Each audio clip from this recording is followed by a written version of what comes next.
शुक्रवारी दुपारी परभणी शहरात अचानक आलेल्या जोरदार वादळी वाऱ्यामुळे अनेक भागांतील होर्डिंग्सचे कापड फाटून हवेत लोंबकळत होते.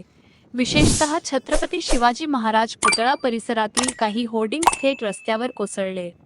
सुदैवाने हे होर्डिंग्स पडले तेव्हा परिसरात वर्दळ कमी असल्याने मोठी दुर्घटना टळली आणि कोणालाही इजा झाली नाही. मात्र या घटनेने शहरातील अनधिकृत आणि धोकादायक होर्डिंग्सचा प्रश्न पुन्हा ऐरणीवर आला आहे. मुंबईत घडलेल्या दुर्दैवी होर्डिंग दुर्घटनेच्या आठवणी असतानाच परभणीतील ही परिस्थिती नागरिकांच्या मनात धडकी भरवणारी ठरत आहे.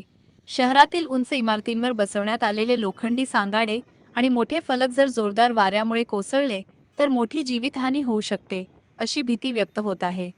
एकमत डिजिटल करिता कॅमेरामन राहुल धबालेसह सुधीर बोर्डे, परभणी.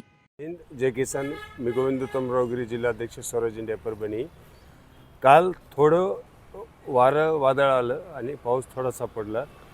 बॅनरमुळं किती मोठा अपघात होऊ शकतं हे याचं जिवंत उदाहरण हे आज बॅनरचे आपल्याला वस्तुस्थिती दाखवतात. मुळामध्ये अनधिकृत बॅनर याबद्दल सर्व कारभार हा महापालिकेकडे असतोय.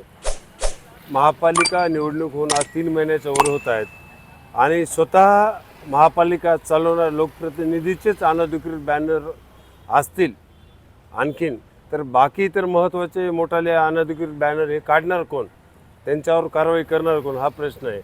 पावसाळा यायला काही जास्त दिवस नाहीत आणि हे येणारे दिवस वादळ वाऱ्याचे आहेत.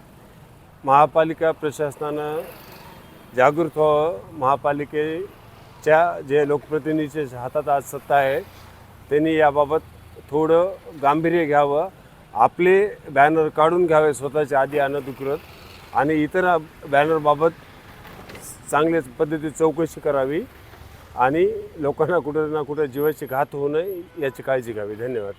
नमस्कार, मी प्राध्यापक शिवाजी कांबळे, परभणीचा नागरिक म्हणून बोलतो आहे. निसर्ग एरवी केव्हाही मानवावर पोकलेला असतो. कितीतरी ऊन या ठिकाणी प्रचंड पडतो आहे आणि काल अचानक या ठिकाणी वादळ वगैरे आलेलं आहे आणि परभणीमध्ये जिकडं पाहावं तिकडं बॅनरचा सुळसुळाट झालेला आहे. काही अधिकृत असतील, काही अनधिकृत असतील. तर मला वाटतं मनपाने याकडं गांभीर्याने लक्ष द्यावं, कारण आपण अनेक बातम्या ऐकतो की बॅनरमुळं जीवितहानी झाली.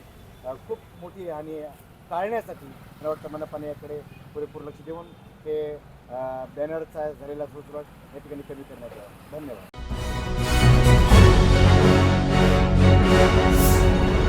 Thanks for watching Ekmat Digital.